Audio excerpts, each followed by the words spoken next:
At 11:47 p.m., a black, obese woman stopped the most feared Korean mafia boss in a hotel lobby and said quietly, "5 men will come for you at midnight. Suite 1400. Remember this. Echo 7. Byum-sok didn't even look at her. To him, she was just another woman people ignore. He waved her away. She didn't argue. She only added one thing as she walked off. "You'll remember me when you start bleeding." 13 minutes later, 5 killers kicked in the door of Suite 1400. Knives out, no guns, no witnesses.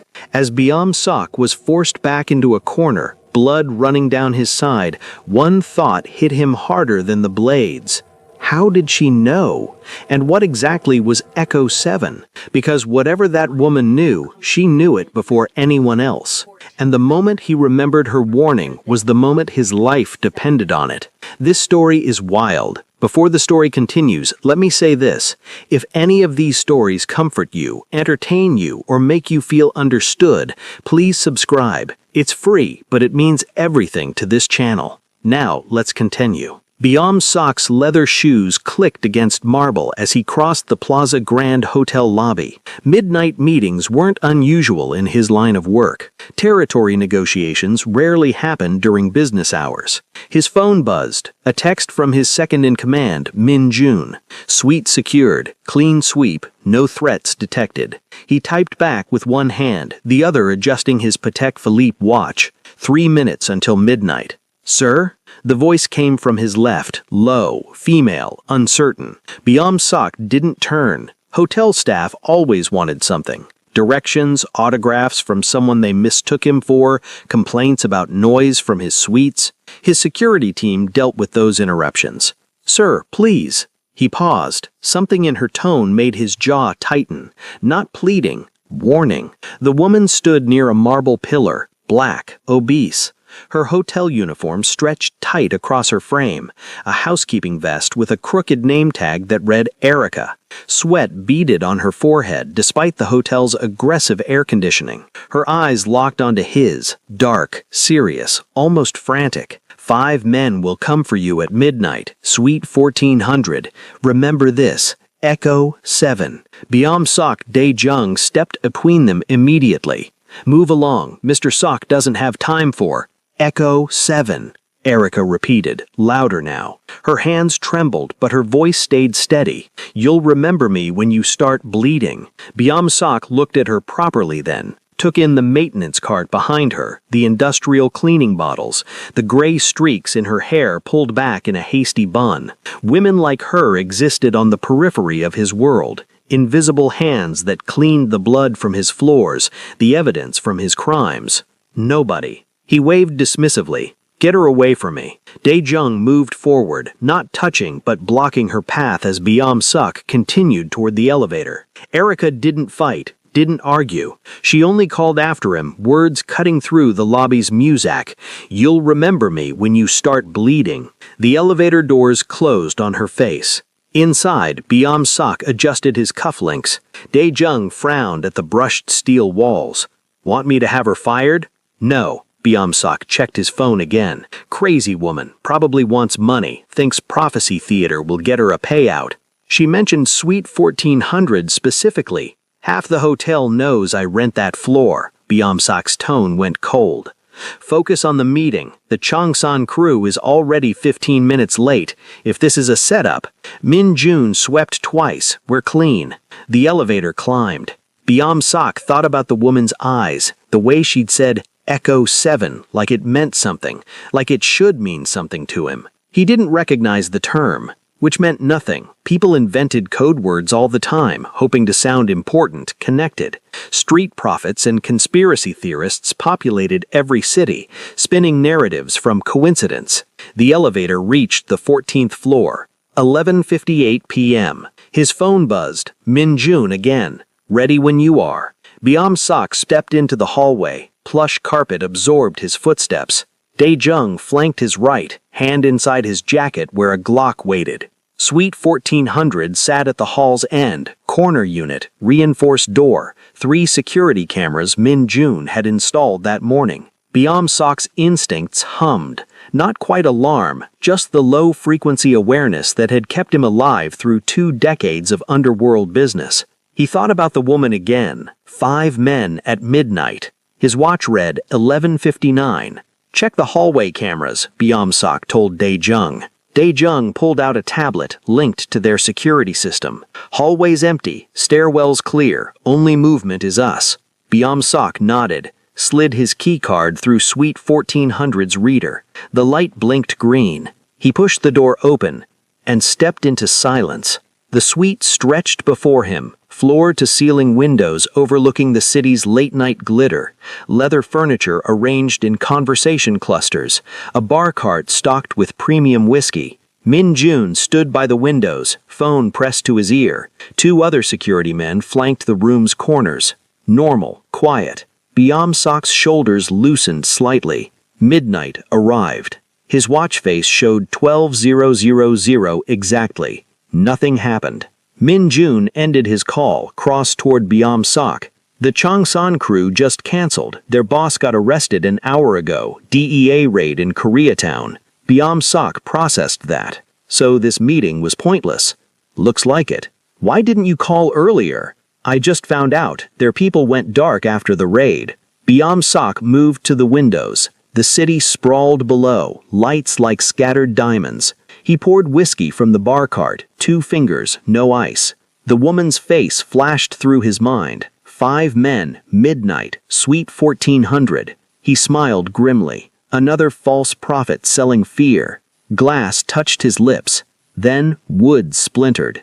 The suite's door exploded inward, not picked, not unlocked, but kicked with enough force to rip the reinforced frame from its moorings. 5 men poured through. Black tactical gear, no patches, no identification, and knives. Combat blades, serrated edges, military issue. No guns. Biamsok's whiskey glass shattered on marble as his hand went for his shoulder holster. Min-jun moved first, drawing his weapon, but a blade caught him across the forearm before his barrel cleared. His gun clattered away, blood spraying the cream-colored couch. Dae-jung fired twice. 2 attackers dropped. One grabbed his throat, the other his chest, but the remaining 3 closed the distance before Dae-jung could adjust aim. Knives moved like whispers. One blade opened Dae-jung's shoulder. Another caught his thigh. He went down hard, firing wildly, bullets punching through expensive artwork. The other 2 security men rushed forward. One took a knife through the ribs. The other managed to tackle an attacker, grappling on blood-slicked marble. Biamsok drew his Sig Sauer, fired center mass at the nearest attacker. The man jerked, staggered, but didn't fall. Body armor, under the tactical gear. The attacker smiled, kept coming. Biamsok aimed higher, squeezed the trigger. Click. Magazine empty. He'd fired 6 rounds without counting, adrenaline overriding training. The attacker lunged. Biamsok sidestepped, muscle memory from 20 years of violence taking over. His elbow cracked into the man's temple, not enough to drop him, but enough to buy seconds. He ran, not toward the door. 2 attackers blocked that exit. Toward the suite's bedroom. Knives scraped against leather furniture as the men pursued. One of his security team screamed, then went silent. Biamsok slammed the bedroom door, locked it, knew it wouldn't hold long. The room spun, not from fear, from reality catching up. 5 men, midnight, Suite 1400. She knew it. The obese black woman with sweat on her forehead and terror in her eyes knew exactly what would happen. Fists pounded the bedroom door. Wood cracked. Biamsok's breath came in sharp bursts. His side burned. He looked down. Blood soaked through his shirt. He hadn't felt the cut, but now pain bloomed hot and insistent. When had they tagged him? The door shuddered, splintered. He backed toward the windows. 14 stories up. No balcony. No fire escape. Remember this. Echo 7. What did that mean? His mind raced. Echo 7. Code word? Location? A person? The door gave way. 3 attackers stepped through. The ones he hadn't shot. The ones still moving with surgical precision. No words. No demands. just knives. Sok grabbed a bedside lamp, hurled it. One attacker batted it aside. They spread out, flanking him, cutting off any path to escape. He was going to die. Not in a dramatic shootout, not in a car chase, but cornered in a luxury hotel suite, bleeding out while silent killers took their time. Echo 7. The woman had given him something. A key, a tool. But what did it unlock? An attacker lunged. Sok caught the knife hand, twisted, heard bone crack. The man grunted but didn't cry out. Another blade sliced across Sok's back, shallow but burning. He spun, elbow up, caught someone's jaw. Blood filled his mouth, his own, from biting his tongue. When the blades come, you'll need it. He needed it now. But what was it? His vision blurred. Blood loss, adrenaline crash, both. Another knife caught his shoulder, deep this time. His right arm went numb. The attackers were professionals, drawing it out, making sure. Sok stumbled backwards. His legs hit the bed frame. He fell, sprawling across expensive sheets that immediately soaked red. An attacker stood over him, raised his knife. Sok thought about his mother, about Min Jun's family, about the empire he'd built from nothing, and about a woman he'd dismissed without a second thought. Echo 7. His eyes caught something. On the wall beside the bed, a small panel, cream-colored, almost invisible against the cream wallpaper. Black letters stenciled across it. Emergency System Access. And below that, a keypad. Numbers 0 to 9. And letters. ECHO-7. His hand shot out, fingers slick with blood. He pressed the panel. It popped open. The keypad glowed green. Behind him, the attacker hesitated, looked at the panel, looked at his companions. They didn't know what it was either. Sok's fingers hovered. 7 characters. ECHO-7. But the keypad showed numbers and letters together. He needed the numeric code. Think. Hotels used numeric systems. E would be 3 on a phone keypad. C would be 2. H would be 4. O would be 6. 3, 2, 4, 6, 7. He punched it in. Nothing happened. The attacker grabbed his hair, yanked his head back, knife pressed against his throat. Wait! Sok choked out. Then sound erupted. Not from the room, from everywhere. Alarms, deafening, industrial-grade alarms that shook the walls. Red emergency lights strobed through the suite, and beneath it all, a mechanical grinding as steel shutters began descending over every window, every door. The hotel's emergency lockdown system. The attacker released Sok's hair, spun toward the door. Too late, a steel barrier crashed down, sealing the bedroom entrance. Another sealed the suite's main door. They were trapped. All of them. Sok rolled off the bed. His body screamed. Blood poured from multiple wounds. But he was alive. The attackers moved to the windows, tried to pry open the shutters. Useless. Industrial steel designed to contain fires, chemical spills, terrorist attacks. And then, voices. Plaza Grand Security. Suite 1400 is in emergency lockdown. Armed response incoming. Boots pounded in the hallway. Not hotel security. Something heavier. Faster. One attacker pulled a phone, started typing frantically. Another kicked at the steel shutter, made no progress. The third looked at Sok, eyes cold, calculating. If they were going down, they'd complete the contract first. He raised his knife. Gunfire exploded through the suite's walls. Not random shots, controlled bursts, military precision. The steel shutter over the main door shrieked as something on the other side cut through it. Sparks flew. An angular opening appeared, growing wider. Black-clad figures poured through. Not police, not hotel security, private military, full tactical gear. Rifles with laser sights painting red dots across everything. Drop your weapons. The 3 attackers looked at each other. A silent conversation. Then they moved as one. Not toward the PMC team, toward Sok. Final attempt. Complete the contract. The PMC team fired.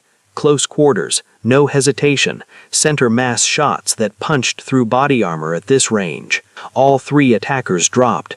Blood pooled on marble. Silence. Just the alarms, the red strobing lights, Biamsak's ragged breathing. A PMC operator approached, rifle still raised. He spoke into his comms. Target secured. Multiple hostiles down. We need medical. Biamsak tried to sit up, failed. His body refused commands. The operator knelt beside him, checked his wounds. Sir, stay still. Medics are coming. Who? Biamsak's voice came out hoarse. Who are you? Plaza Grand employs us for emergency response. When Suite 1400 triggered lockdown, we deployed immediately. I didn't know, Biamsak said. That system existed. It's listed in the premium suite documentation. Emergency protocol for high-value guests. You press the panic code, the whole floor locks down, and we respond within 90 seconds. Echo 7. Yes, sir. That's the code for Suite 1400's emergency system. Each premium suite has a unique alphanumeric. How would anyone know that? The operator shrugged. Hotel staff are briefed on all emergency systems. Fire codes require it, in case they need to help guests evacuate. Hotel staff. Erica. The woman he'd dismissed. The woman he'd waved away like an insect. She'd known because she worked here, knew the systems, the codes, the layout. But more than that, she'd known about the 5 men, about Midnight, about Suite 1400. How? If you're sitting there amazed at how Erica knew what Biamsak didn't, drop a comment below telling us where you're watching from. And if you believe that the people we ignore often see what we miss, hit that like button and subscribe to Love and Tension, because this story gets deeper. Medics arrived, professional, quick. They worked on Biamsak's wounds, pressure bandages, IV lines, oxygen. He grabbed one medic's wrist. Am I dying? Not today. You've lost blood, but none of the cuts hit major arteries. You'll need stitches, antibiotics, rest. My men.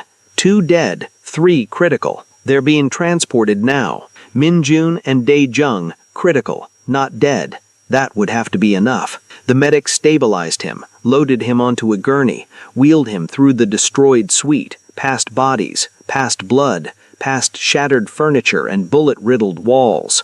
Police filled the hallway now. Real police, not PMC operators. Cameras flashed. Crime scene tape went up. A detective approached the gurney as they waited for the elevator. Mr. Sok, I'm Detective Park. We'll need your statement about... Later, Biamsak interrupted. His voice gained strength.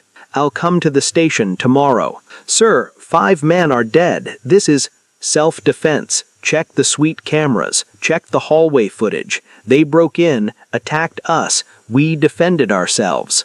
Park's jaw tightened, but he nodded. In this city, certain names carried weight. Biamsak's was one of them. The elevator arrived. Medics pushed the gurney inside. As the doors closed, Biamsak spoke.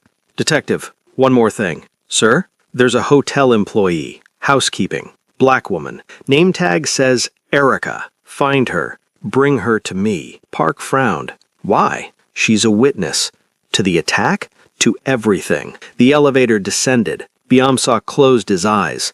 Pain throbbed through every wound, but his mind worked. 5 men. Midnight. Suite 1400. She'd known. All of it. Not a lucky guess, not a con. She'd possessed specific intelligence about an assassination attempt on his life, which meant someone had told her. Or she'd overheard. Or, and this option made his blood run colder than the knife wounds, she was connected somehow, part of the network, playing both sides. The elevator reached the ground floor. Lobby full of guests in robes and pajamas, hotel management trying to contain panic, police cordoning off the elevator banks. The medics wheeled him toward the front entrance where ambulances waited. He scanned faces, looking for her. The obese black woman with sweat on her forehead and prophecy on her lips. She wasn't there. 3 days passed. Biamsak recovered in a private medical facility. No hospitals, no records, no questions. His organization ran its own doctors, its own pharmacies, its own morgues. 47 stitches, 2 liters of blood replaced, antibiotics pumping through IV lines. Minjun survived, lost his arm below the elbow but survived. Daejung would walk with a cane. Multiple stab wounds had shredded muscle tissue. The other two were cremated, their families compensated, quietly, generously. The 5 attackers remained unidentified. No fingerprints in any database, no dental records, no DNA matches. Professional ghosts. Someone had paid top dollar to erase Byamsak from existence. The question was who? His empire had enemies, dozens, rival organizations, corrupt politicians he'd refused to bribe, business partners he'd outmaneuvered. Any of them could have funded this hit. But that wasn't what kept him awake at night. What kept him awake was the woman, Erica. Detective Park had reported back on the second day. Erica James, 48 years old, housekeeping staff at Plaza Grand for 7 years, lived in a rent-controlled apartment in the Bronx. No criminal record, no political affiliations, no obvious connections to organized crime. Ordinary, invisible, which made her knowledge impossible. Park had tried to bring her in for questioning. She'd disappeared, called in sick the day after the attack, hadn't been home since. Her apartment sat empty, mail piling up. Her phone went straight to voicemail. Gone. Byamsak had put the word out. Every contact, every informant, every set of eyes his organization owned. Find Erica James. Don't hurt her, don't scare her, just find her. Nothing. She'd vanished as completely as the 5 dead attackers. On the 4th day, Byamsak checked himself out of the medical facility against his doctor's protests. He couldn't lie in bed anymore, couldn't stare at ceiling tiles while questions ate him alive. He needed answers. His driver, a new man since his previous security team was dead or recovering, took him to the Plaza Grand. Different management now. The attack had triggered corporate panic, new protocols, new security, new faces. But the housekeeping supervisor was the same, Margaret Chen, 62, 20 years with the hotel. She met Byamsak in a back office that smelled of industrial cleaner and stale coffee. "Mr. Sok," she stood, uncomfortable, "I'm so sorry about what happened. The hotel is conducting a full investigation into—" "I'm not here about the hotel," Byamsak said, without being invited. His wounds pulled tight. "I'm here about Erica James." Margaret's discomfort deepened. "The police already asked me about her." "I'm not the police." "I know who you are, Mr. Sok. Everyone does." "Then you know I don't make threats. I ask questions, I get answers. That's how this works." Margaret swallowed, nodded. "Tell me about Erica," Byamsak said. "What do you want to know?" "Everything." Margaret sat, folded her hands. "She's been with us 7 years, good worker, never late, never complained, kept to herself mostly. Friends? Not really. The other housekeepers found her strange." "Strange how?" "She'd say things. Predictions, I guess you'd call them. Little things at first. She told Maria that her son would get accepted to his top-choice college 3 weeks before the letter arrived. Told James is our maintenance guy, that he'd meet someone special on a Tuesday in March. He met his fiancée that exact day." Byamsak leaned forward, despite the pain. "Go on." "The staff started calling her a witch. Not mean, more like respectful. Scared, maybe. She'd know things she shouldn't know. When someone was about to get fired, when couples were having affairs, when guests were dangerous. Dangerous how? We get all types at the Plaza Grand. Drug dealers, criminals, people using fake names. Erica would warn us. She'd say, "Don't go into room 832 alone," or "Don't clean suite 1200 until afternoon." She was always right. How did she know? Margaret shrugged. "Some people thought she had cameras hidden or listening devices, but we swept her locker, her cart, everything. Nothing. She'd just know." Byamsak thought about that. "The night of the attack, she approached me in the lobby. I saw that. I was at the front desk doing shift schedules. What did she do after I dismissed her?" "She went back to her cart, stood there for maybe 30 seconds, then walked to the employee locker room, packed her things, left through the service entrance. Haven't seen her since." "Did she say anything? To anyone?" "Not that I heard, but—" Margaret hesitated. "But what?" "She left something in her locker. For you, apparently. Byamsok's pulse quickened. Show me. They walked through service corridors, bare concrete and exposed pipes, the hotel's hidden skeleton. The employee locker room smelled of sweat and cheap body spray. Margaret opened locker 37, mostly empty, but taped to the inside of the door was a white envelope. Mr. Sok, written in neat handwriting. Byamsok took it, felt the weight. Something inside besides paper. He opened it.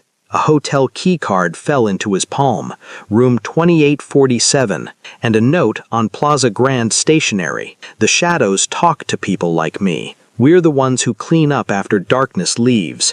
We hear confessions in the walls, see futures in bloodstains, read endings in the way powerful men walk. You asked how I knew. I knew because your enemies aren't careful around invisible women. They think we can't understand, can't remember, can't act. You're welcome for saving your life. Don't look for me. But if you want to understand what's coming next, go to room 2847, alone, midnight. The truth about who sent those 5 men is waiting there, and the truth about why they'll send more. E. Byamsok read it twice, then a third time. What does it say? Margaret asked. Nothing. He pocketed the key card and note. Erica James never worked here. You've never heard her name. If anyone asks, she's a ghost. Understand? Mr. Sok, do you understand? Margaret nodded quickly. Byamsok left. Midnight. Byamsok stood outside room 2847, alone as instructed. His driver waited in the parking garage. No security team. The men he trusted were dead or broken. He slid the key card through the reader. Green light. Magnetic lock disengaged. He pushed the door open.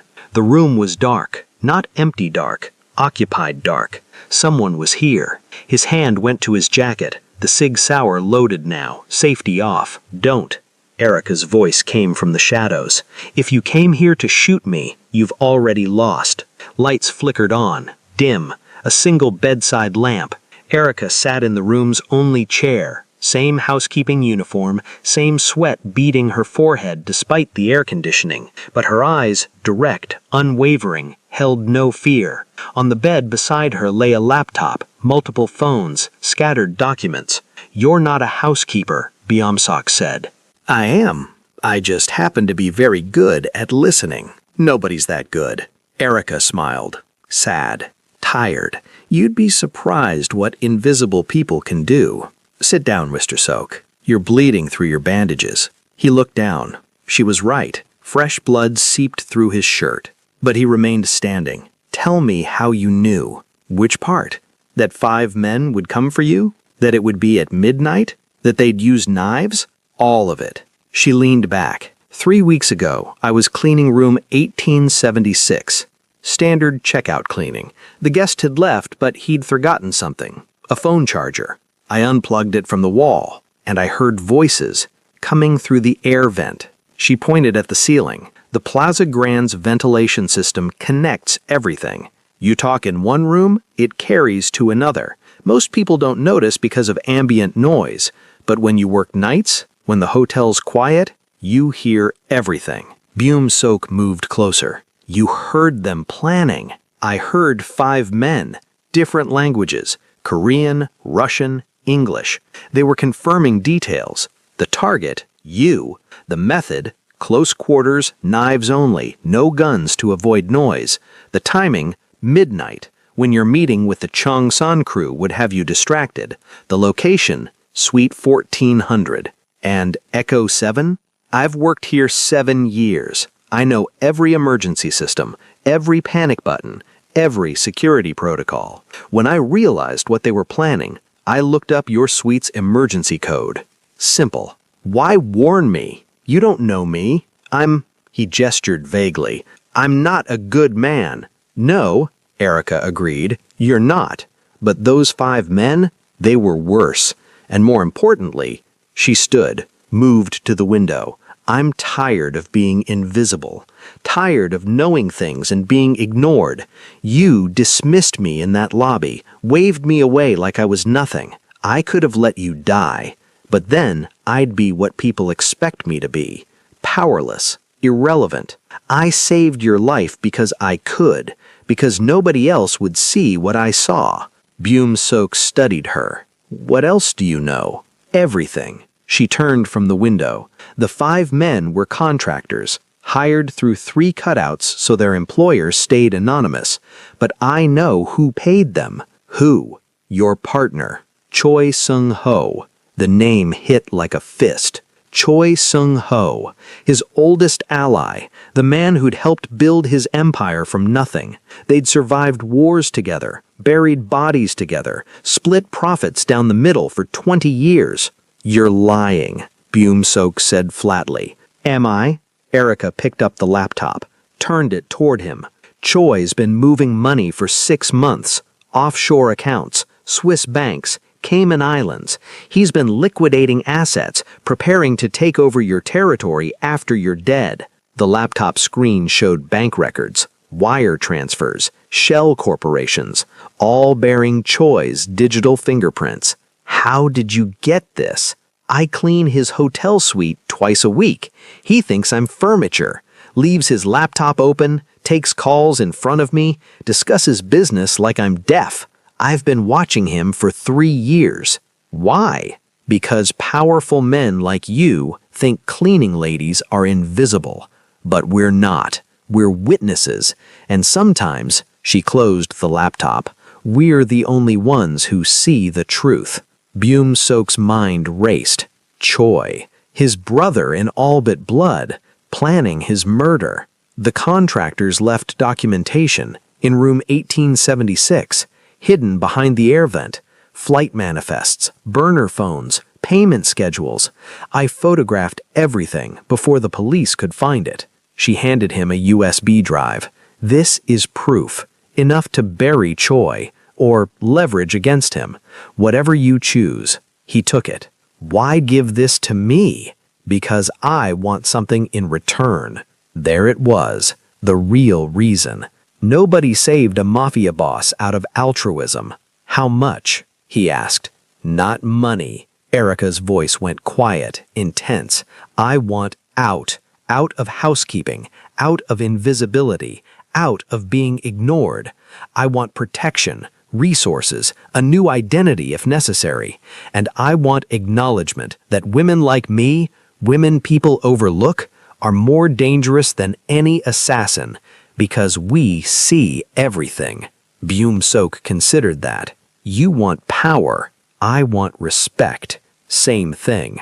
Maybe. Silence stretched between them.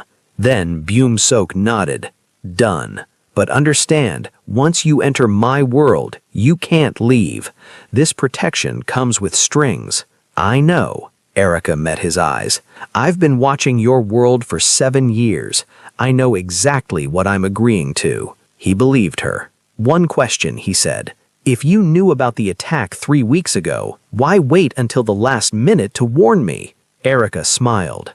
That sad, tired smile. Because I needed to know if you'd listen, if you'd respect the warning even when it came from someone you considered beneath you. You didn't. You waved me away, dismissed me completely, and that taught me everything I needed to know about you, which is that you're arrogant, blind, and you need someone like me to survive, because your enemies already know your weakness. You only see threats from equals. You ignore everyone else, and that's how they'll kill you next time, unless I'm there to whisper the truth. Byum-sok absorbed that. The accuracy stung more than his wounds. When do they send more? Choi's planning another attempt 6 weeks from now. Different method, different team. I don't have all the details yet, but I'm listening. Always listening. Then I need you close. I know. He moved toward the door. Stopped. The prophecy, the way you delivered it, very dramatic. I needed you to remember. Specific details stick in people's minds. 5 men, midnight, suite 1400, echo 7. If I just said, someone's trying to kill you, you'd forget immediately. You were testing me. I was teaching you that the most important information doesn't come from your expensive consultants or your network of criminals. Sometimes it comes from the woman pushing a cleaning cart. Remember that. It might save your life again." Byum-sok left without responding. But he remembered. Choi Sung-ho lived in a penthouse overlooking the Hudson River. $20 million of real estate protected by top-tier security and enough legal distance from his criminal empire to maintain plausible deniability. Byum-sok arrived at Gon, alone again, but with Erica's USB drive in his pocket and a recording device running. Choi's security let him through. They'd served together for years, trusted him. Foolish. The penthouse smelled of expensive coffee and old leather. Choi sat at a breakfast table, reading a newspaper. 62 years old, silver hair, tailored robe. He looked up, smiled. "Byum, you look terrible." "Dying will do that." Choi's smile didn't waver. "I heard about the attack. Thank God you survived. Do we know who sent them?" "We do." Byum-sok sat across from him, didn't wait for invitation. "You did it." The smile finally faded. "That's an accusation," Choi said carefully. "It's a fact." Byum-sok placed the USB drive on the table. Bank records, wire transfers, communications with the contractors, all leading back to you. Choi stared at the drive. His hand moved slightly toward his pocket where he likely kept a weapon. "Don't," Byum-sok warned. "I came here to talk, not kill, but I can change plans." Choi's hand stopped. "Where did you get this?" "A hotel housekeeper." "What?"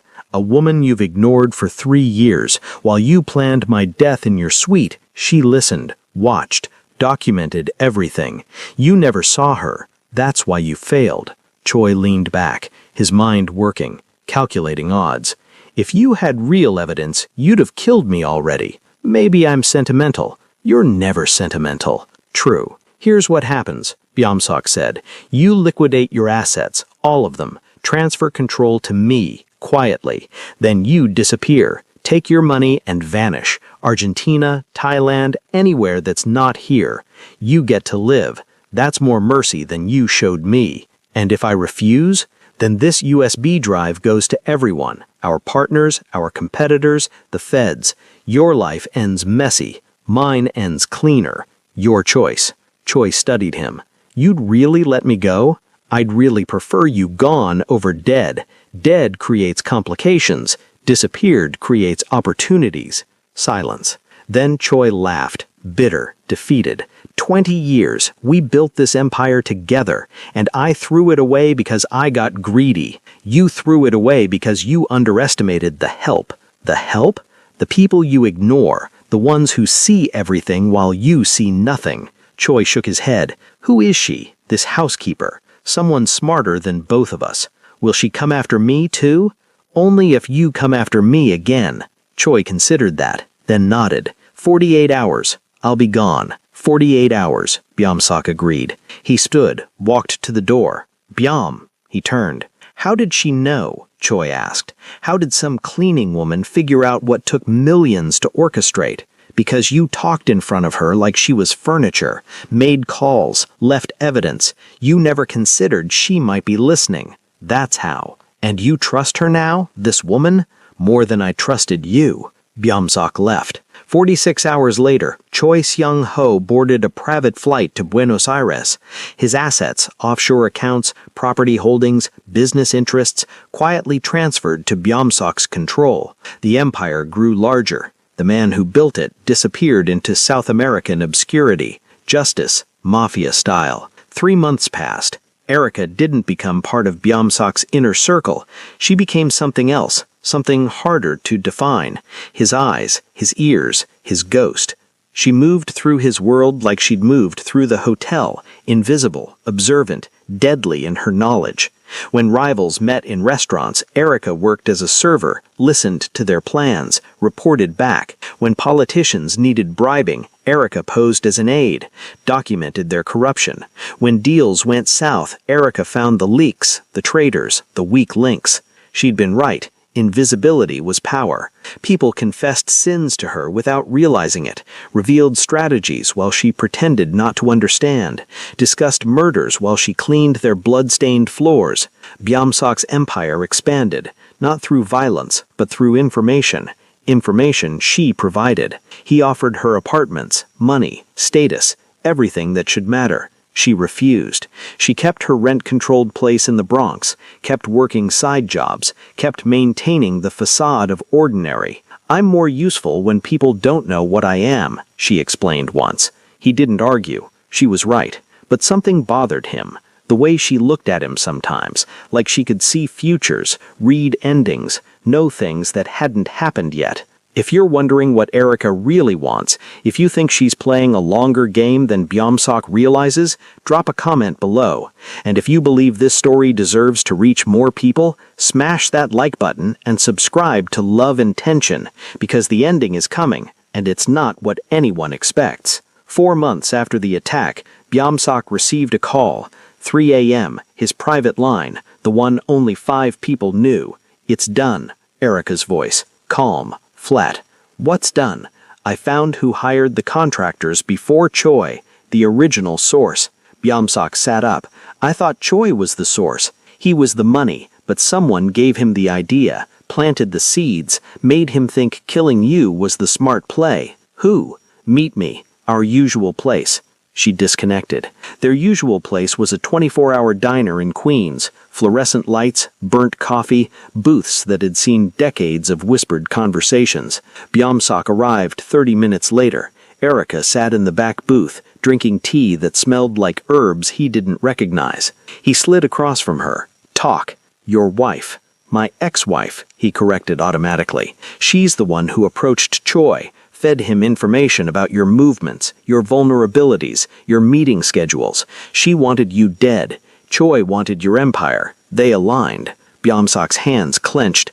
"Ji-won wouldn't what? Hire someone to kill the man who divorced her, who humiliated her in front of her family, who cut her off from the lifestyle she'd built for 15 years? I gave her money, resources, more than the courts would have mandated. You gave her scraps. She wanted the empire. When she couldn't have it, she decided to burn it down." Erica slid a folder across the table. Photos, bank statements, text messages, all showing Ji-won's coordination with Choi, all showing her hatred, her planning, her desire to watch him bleed. "Why didn't you tell me sooner?" "Because I needed to be sure, and because—" Erica met his eyes. "Because I needed to see how you'd react." "React to what?" "To learning that the person who wanted you dead wasn't a rival, not competition, but someone you once loved, someone who knew you better than anyone. I needed to see if you'd break, if you'd go soft, if the truth would destroy you. And I needed to see if you'd break. Good. That means what comes next won't kill you either." "What comes next?" Erica sipped her tea. "Ji-won knows I found her. She knows you know. She's planning to run. Not just run. Disappear, fake her death, start over, leave you with nothing but questions and ghosts." "When?" "Tomorrow. She's already at the airport, private charter, scheduled to depart at 6 a.m. Byung-sok checked his watch. 4:17 a.m. He could make it. He stood. "Wait." Erica's hand shot out, grabbed his wrist. "Before you go, before you confront her, understand something." "What?" "This is who you are, this life, these choices. Everyone close to you either dies or wants you dead. Your partner betrayed you, your wife tried to have you killed, your security team is decimated, and the only person keeping you alive is a woman you dismissed as invisible. Your point? My point is that I won't always be there. I won't always see the threats, and eventually someone smarter than Choi, smarter than Ji-won, will find a way to kill you that I can't predict. This life ends badly, always. Then why help me? Because—" She released his wrist, leaned back. "Because right now, helping you serves my purpose. But the moment it doesn't, I'm gone. You won't see me again. You won't find me. I'll disappear into the same invisibility that saved your life. Remember that." Byung-sok stared at her. "You sound like you're saying goodbye. I'm saying be careful. You survived because I spoke. Others will survive because I stay silent. Don't ever think you've figured me out.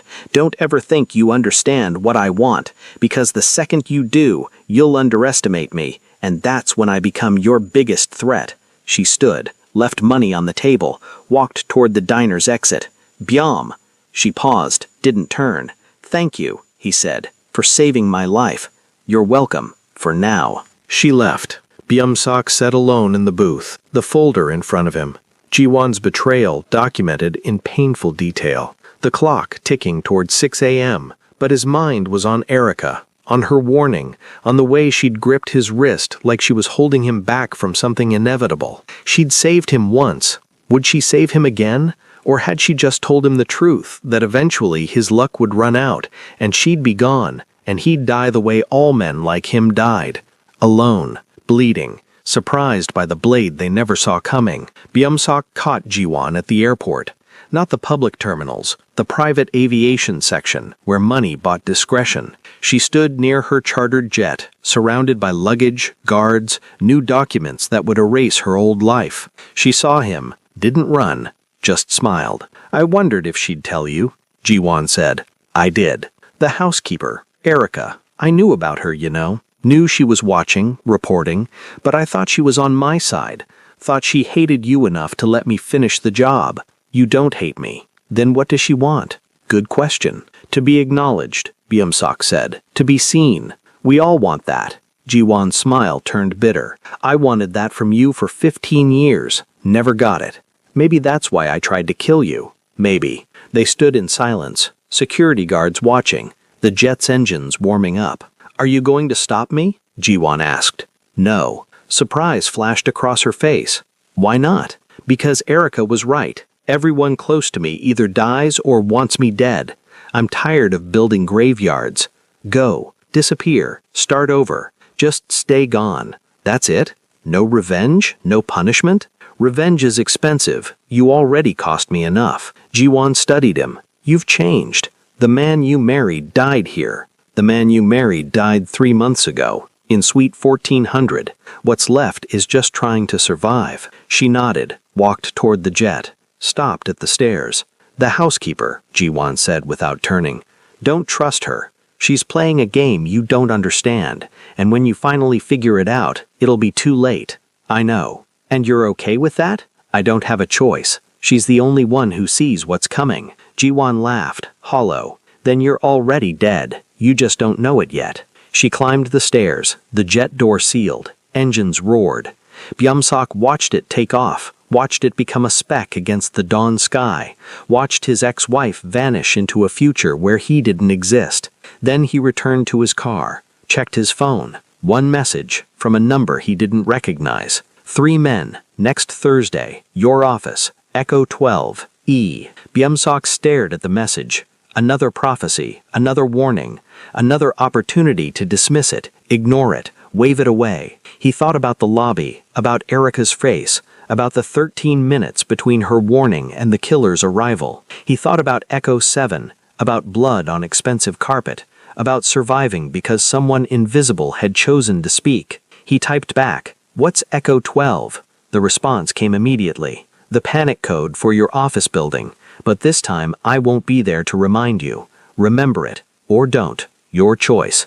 No more messages after that. Byum-sok drove back to the city, to his office, to his empire built on violence and information. He looked up the building's emergency protocols, found Echo 12 in the security documentation. Then he waited. Thursday arrived. 3 men came to his office. Not killers, business partners from Seoul. Legitimate meeting, scheduled weeks ago. No ambush, no attack, no blood. False alarm. Byum-sok should have felt relieved. Instead, he felt paranoid. Was she testing him again? Seeing if he'd remember? If he'd trust her warnings even when they didn't materialize? Or had she seen something real, and the attackers had changed plans? Or, worst option, was she creating threats that didn't exist, making him dependent on her prophecies, binding him to her through manufactured fear? He didn't know, and that was the point. That night he tried to contact her, called the number, it was disconnected, checked her old apartment, empty, new tenants, asked his network, no one had seen her, no one knew where she'd gone. Erica James had vanished. Again. But now, every time Byum-sok entered a room, he thought about ventilation systems, about who might be listening, about the invisible people society trained him to ignore. Every time someone approached him, servers, maintenance workers, cleaning staff, he wondered if she was her, if she'd adopted a new face, a new name, a new invisibility. Every time his phone stayed silent, he wondered if that silence meant safety or danger, if she was watching over him or letting him fall. He'd survived the 5 killers, survived Choi's betrayal, survived Jiwon's hatred, but he hadn't survived Erica. She lived in his mind now, a ghost, a prophecy, a constant reminder that the most dangerous threats come from the people you dismiss, and that power, real power, belonged to those who see everything while being seen by no one. His empire grew, his wealth increased, his enemies fell, but every night, in the darkness of his suite, Byung-sok stared at shadows and wondered, was she still out there? Still watching? Still keeping him alive for reasons he couldn't comprehend? Or had she moved on to someone else, some other powerful fool who needed teaching, some other arrogant man who'd wave away the truth because it came from invisible lips? He'd never know. And that uncertainty, that constant gnawing uncertainty, was worse than any knife wound. Because, at least with a knife, you saw the blade coming. With Erica James, you only realized you'd been cut when the blood started flowing. And by then, it was always too late. Byung-sok attended a charity gala, the kind of event where crime lords mingled with politicians, where dirty money wore designer suits, where everyone pretended to be something they weren't. He stood near the champagne fountain, alone despite the crowd, and then he saw her, across the ballroom, serving drinks. Different hair, different weight. She'd lost at least 40 pounds. Different makeup, different clothes.